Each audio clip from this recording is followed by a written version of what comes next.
It's really cool actually, quite impressed. So I bought these Firesteels from the Bushcraft.Oz store. Alright. I actually sell some of my own gear on the Bushcraft.Oz store sometimes. But Blake, he wrapped them up and he put that seal on it. Look at that, it's like a wax seal, like they used to have in the old days, yeah? That's pretty cool. It's got a kite. This is the logo of the Bushcraft.Oz forum in the Bushcraft.Oz shop. It's pretty cool, eh? So Blake does a really good price on these Firesteel rods. I don't know how much he's making on them, but it's not much. Much better price than Firesteel.com or some of the other places you can go. So pretty decent size rods. I call this the mother. Size. Sometimes I'll cut that in two actually. Make two of it. Make two stubby ones. And there's the kind of like more like my Fire Scout size. So the baby one. Still pretty useful size. They're kind of like keyring. Back up everyday carry type thing. Anyway, look at some wood, antler and leather and come up with some handle ideas. Well, I might cut this one in half.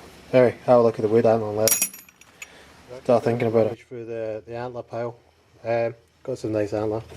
Here's some ones I haven't even cut up yet. This is you can tell it's shed because it's like that. It has a porous area where it's come away from the skull. That's the crown. And we have the tines. Now that's nice Aussie stuff.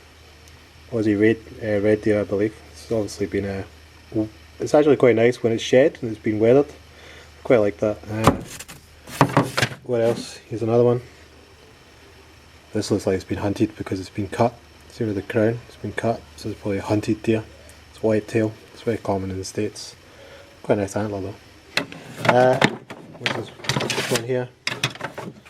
It's a reindeer, which essentially is farmed. It's quite good antler for knives. Very dense. Probably save that for knives. Won't use that for Firesteels. A few other things. Bit of bone. There's a jawbone of a deer there. Lots of different stuff. White tail, caribou, some red deer. Caribous.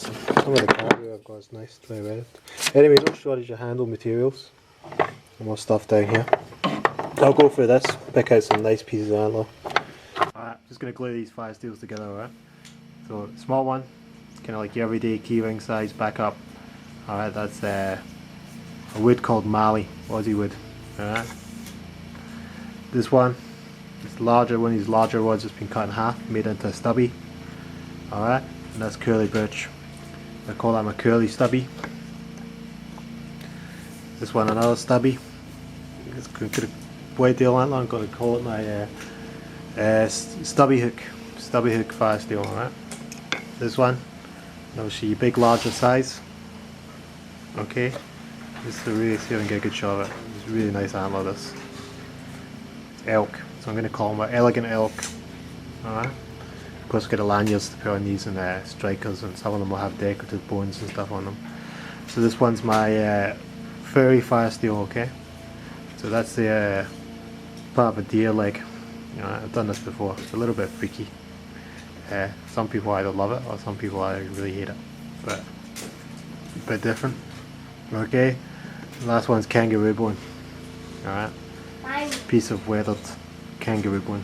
You might be able to hear my assistant in the background there. So I'm going to glue these guys together, put the lanyards in, and finish them off. Each one's unique. Each one has a little character and a little story to it. Yeah, quite like this one actually. Kangaroo's my favourite at the moment. I really like this actually. It's a piece of kangaroo bone. A guy called Gus sent me. It's obviously been weathered. It's got cracks in it. But as a epoxy on there is probably going to hold it all together pretty nicely, you know. I'm going to do that. So that's that size rod. So I've left a lot inside just to support it a little bit. Just because the bone's not quite as stable as antler as wood or wood. Maybe that, some kind of lanyard, maybe a braided lanyard. With that, maybe as a kit. That's how I'm thinking at the moment anyway. Maybe not this one. I don't know. It's a pity to put these health warnings on. Back in the day it was nicer.